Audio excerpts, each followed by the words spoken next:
Hello, everyone. Welcome to our series on COVID vaccines today. Last time, we had our KSP pediatric providers who spoke about the benefits and risks of the COVID-19 vaccine for our children. This time, I have the pleasure of having four of our local KSP experts to speak about the safety and the benefits of the vaccine, with a special focus around women and childbearing age and breastfeeding mothers and so on and so forth. So I wanted to welcome our very own Dr. Doyle. Welcome, Dr. Hi, Doyle. thank you. And then we have Maggie Connors. Hello. Hi, Maggie. And then we have Bridget Woodall. Hi. Hi, Bridget. And last but not least, we have our wonderful midwife, Courtney Duffy. Hi. Thank you, everyone, for joining our program today. I wanted to kind of kick it off with just speaking about sort of the fear and hesitancy that women have. And there's a lot of information going around about, is the vaccine safe? What does COVID do to women? Pregnant or not pregnant, etc. So, Bridget, if I may invite you first to just kick us off with, can you talk about the fear and hesitancy that you've heard amongst your patients? Yeah, that's a good question, Dr. Nag. Vaccine fear and hesitancy it's a normal response. It's normal to have questions regarding this new vaccine in healthcare, and we are here to kind of help you dispel some of the misinformation that's out there and help you make a decision to become vaccinated, based on the evidence, based on the science. And we know in the last 18 months that we have gathered a lot of data to help support vaccination, but we realize you still have questions about becoming vaccinated and what that means for you. So today we're just going to discuss that a little further. Thank you very much, Bridget. It is wonderful. I've spoken to women in the community and people who come to clinic, and and pediatrics, our mothers. I get a chance to talk to them, and most of them are actually doing well with getting the vaccines and protecting themselves, and they understand the science and evidence. And as you said, I think it's important for us to get that message out there more and hopefully dispel some more of the myths. So, Dr. Doyle, coming to you with a question: what is the risk of getting COVID-19? Like, what are the things that put women at a higher risk or risk of getting COVID-19? And then, the other question is, like, what happens if I get COVID-19 when I'm pregnant, right? That's another question to sort of address. Sure. Thank you. Good question. So the risk of getting COVID-19 is a little complicated. It depends on whether or not you come into contact with another infected person. And of course, this risk is certainly higher if you live in a community where there's more infection.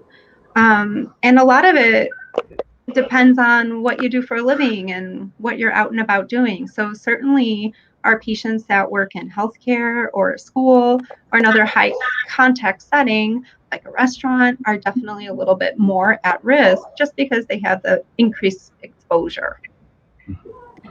Now, unfortunately, pregnant women are a little bit more at risk of getting an infection, and unfortunately, they are a little bit more at risk of developing severe disease. So we know that up to 3 per 1,000 pregnant women with COVID-19 actually develop severe disease. And what does severe disease mean? This means that they're 3 times more likely than a non-pregnant patient to require care in the intensive care unit or ICU, 2 to 3 times more likely to need help breathing or advanced life support while in the ICU as compared to a non-pregnant patient. And then they actually have a small increased risk of dying from COVID. All of this then, of course, increases a small increased risk, but nonetheless an increased risk of stillbirth or preterm delivery, which of course can then in turn harm their unborn baby. Yes, thank you, Dr. Doyle. It's a little scary to hear about the severe complications, especially when there is a way for pregnant women or women of childbearing age when they can avoid that by getting the vaccine, especially with the Delta variant that's out there, which is really contagious, much more contagious than your other strains. I keep thinking about, women going out to the shops and grocery stores and all those places, in the community are at a little higher risk for getting the COVID-19 and developing these severe complications. So let's talk about a little bit more about sort of what can we do to protect ourselves, right? And so, Courtney, if I can ask you to speak to us about sort of vaccines, right? We know that that's our way to go over here, right? Vaccines, getting the vaccine ahead of time, or getting the vaccine, and you'll talk about that a little bit. Can you tell us about like which COVID vaccine should a pregnant person get, or if you're considering becoming pregnant, or you're a teenage girl, either one of these situations, and sort of how long, specifically around pregnancy, like how long before preconception or before trying to be pregnant. Okay. Yeah, thank you, Dr. Nag. So right now, there is really no preference for which COVID vaccine for you to receive when you're trying to get pregnant, or even early pregnancy or during the whole pregnancy period. There's no specific trimester that you are to receive the COVID vaccine. They are safe in all trimesters. But at this time, the Pfizer vaccine is actually the one that has become FDA approved for 16 and older. So if you're looking at what is FDA approved and you have a preference for that, that's the one that you can go with. Otherwise, there is absolutely no preference. Information is constantly changing, and we continue to gather this constantly. But the thing that has not changed is a decrease in severe disease in those that have been vaccinated. So we have seen that, as Dr. Doyle was just discussing, possible complications of COVID. Getting the vaccine does decrease your chances of having COVID and having severe complications. So we do encourage that all reproductive age women receive the vaccine that is available in their area. There is no specific time frame between receiving the vaccine and trying to become pregnant. So the American Society for Reproductive Medicine has stated that vaccines are not thought to cause an increased risk of infertility, first or second trimester loss, stillbirth, or congenital anomalies. Both female and male reproductive studies that have been completed show that there's no difference in pregnancy rates in women that have had antibodies from receiving the vaccination, antibodies from recent infections, or women that have had no antibodies for the COVID. So there's no reason whatsoever to put off becoming pregnant just by receiving the vaccination. Thank you very much, Courtney. That was very helpful in understanding which vaccines and when to do that, to get the vaccine. Bridget, how does the COVID vaccine work? Do you mind talking to us about, our listeners about that? Absolutely. So the COVID-19 vaccine, none of the 3 vaccines available right now are live vaccines. They cannot cause you to get COVID-19. It does not change or alter your DNA. Really what it does is it primes your immune system to determine the COVID-19 virus is present and then host an appropriate immune response. Yeah, that's important, actually, just to keep stressing that there's not a live vaccine, and all you're doing is basically just priming the body to recognize that key protein on COVID-19 that actually enters each of our cells, basically, right? And you're trying to just block it basically ahead of time. So when the person actually sees COVID-19, they're already primed, they have their defenses already set up for that. So that's perfect. Thank you, Bridget, for helping us understand that. Dr. Doyle, back to you. What are the benefits of getting the COVID-19 vaccine during pregnancy? And if you can talk a little bit about the safety of the vaccines and what the side effects might be that we know about, that'd be great. Sure. The benefits of getting the COVID-19 vaccine during pregnancy or preconception or while breastfeeding include protecting you from getting COVID or from getting severe disease, from being hospitalized. With the two-dose vaccines, so that would be the Pfizer and the Moderna, you must get both doses for maximum effectiveness. Right now, it's still not exactly known how long the protection lasts. And as you may have heard, booster shots are now recommended. Another potential benefit in getting the vaccine while pregnant is that you may pass the anti-COVID-19 antibodies to your baby. In numerous studies of vaccinated moms, antibodies were found in the umbilical cord blood, so that's the blood supply passing to your baby through the placenta, and in the mother's breast milk. And these antibodies may help boost the baby's immunity to the virus, thereby protecting baby from a COVID infection. Regarding safety, and this is everyone's concern and quite understandable, particularly during pregnancy, everyone or people trying to conceive or anyone suffering from infertility, you're all so careful about what you're putting into your body. And I absolutely understand the hesitancy and wanting to understand the vaccine better and how we've determined its safety. The Center for Disease Control and Prevention, or the CDC, along with other agencies, have been monitoring pregnant women who were vaccinated for pregnant women and non-pregnant patients for serious side effects. Millions and millions of people have been vaccinated, and at least 150,000 women who were pregnant and received vaccination have been studied. And there were absolutely no unexpected pregnancy or fetal problems that were noted. There've been no reports of any increased risk of pregnancy loss, miscarriage, growth problems, congenital anomalies, or birth defects. These patients were all vaccinated during different times in their pregnancy. And so we've had the opportunity to follow them. Some were vaccinated in the first trimester, some in the third trimester. And that's offered us the ability to learn from those patients who decided to get vaccinated early in the process of the vaccine being available. Now, a safe vaccine is generally considered one in which the benefits of being vaccinated outweigh the risks, and that we can absolutely say with any of the COVID-19 vaccines that are available.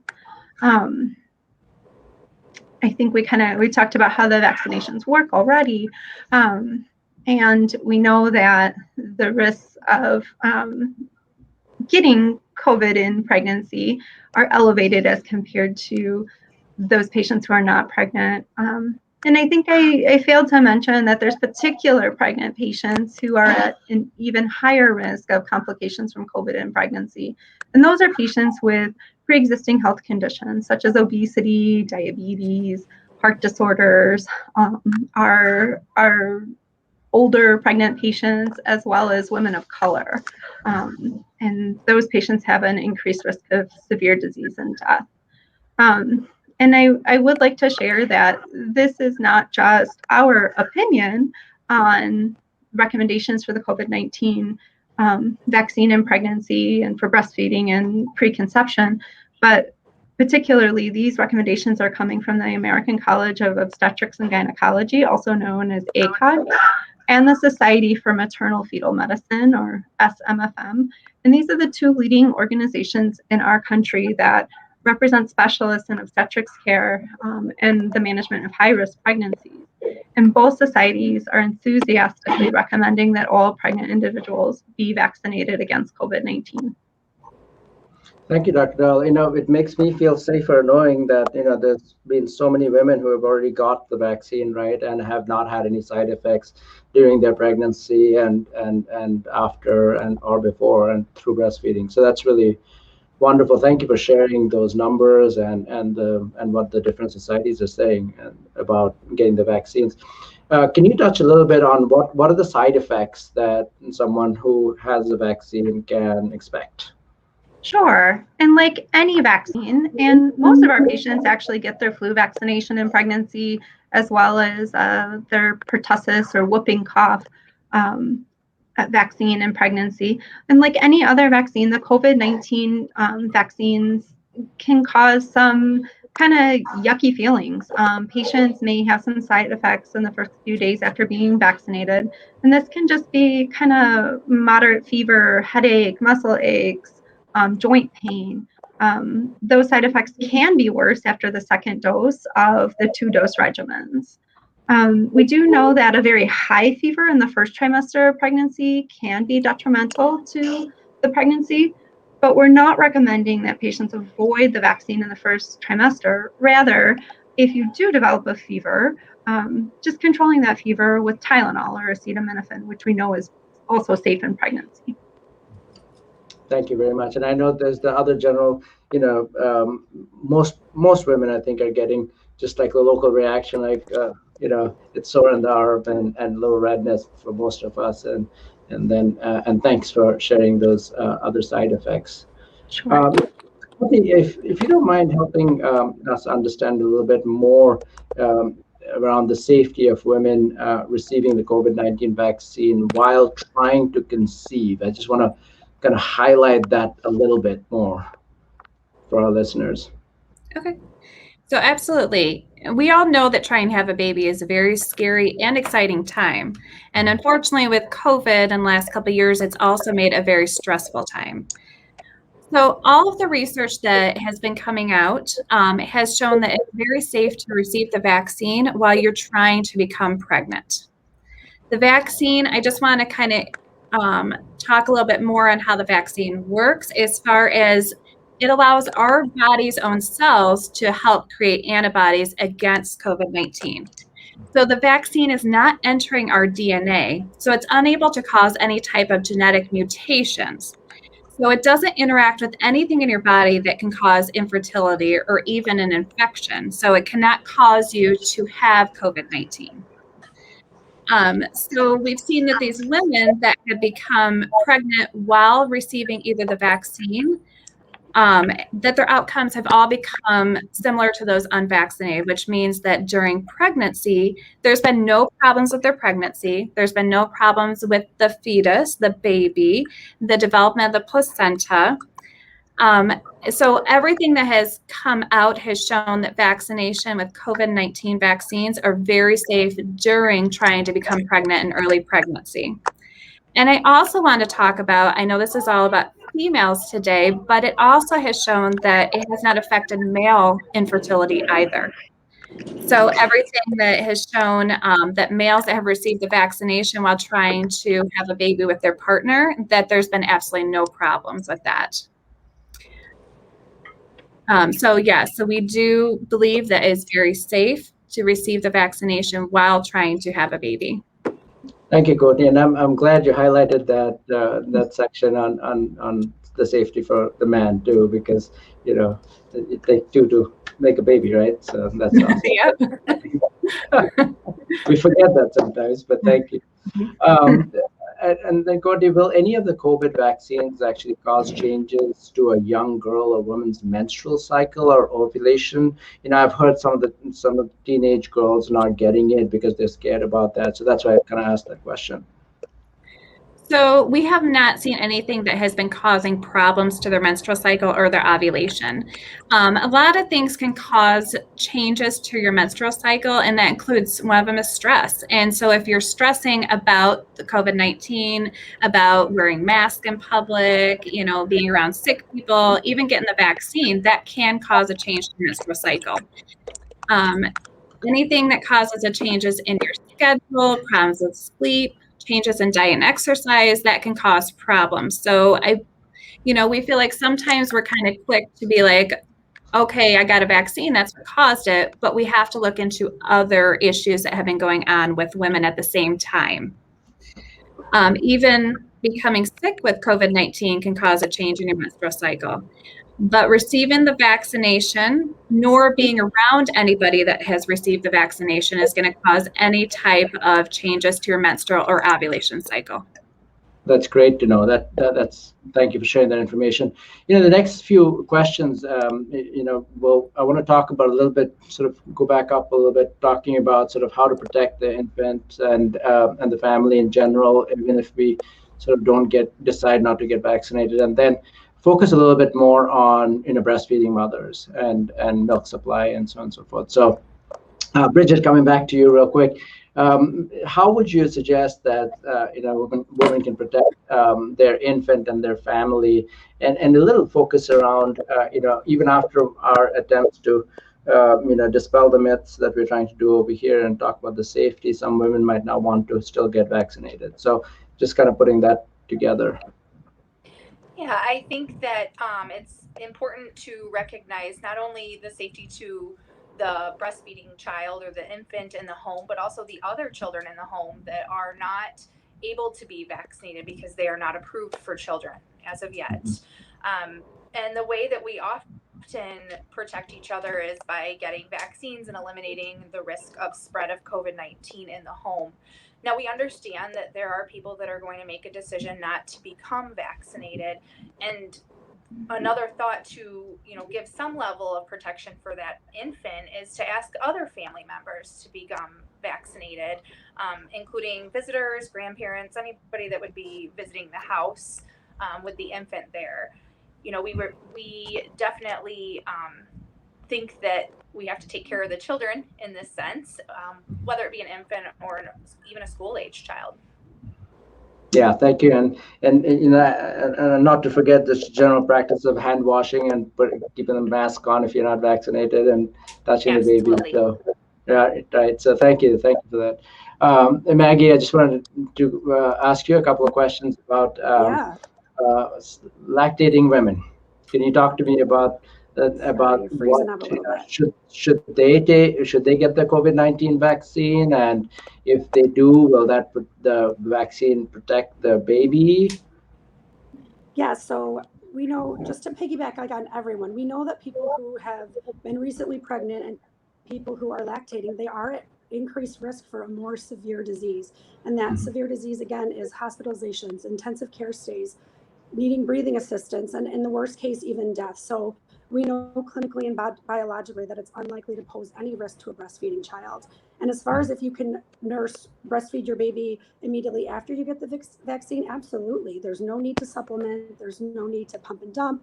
The body breaks down your vaccine really quickly. And then what you're left with is this ability to detect and recognize the virus and fight it. Yeah, and I think there's now good studies showing that the antibodies that the mom's producing is actually transmitted into the baby, right, through the breast milk. Yes, so data is showing that the antibodies may booster the baby's immunity, but we don't completely know the level of protection that the baby will get, but that will come. There'll be more research, as time goes on, and we can definitely speak to that at a later date as well. Yeah, and I know COVID is kind of special, but most vaccines, that's how it works. That's what we know so far with most other vaccines, right?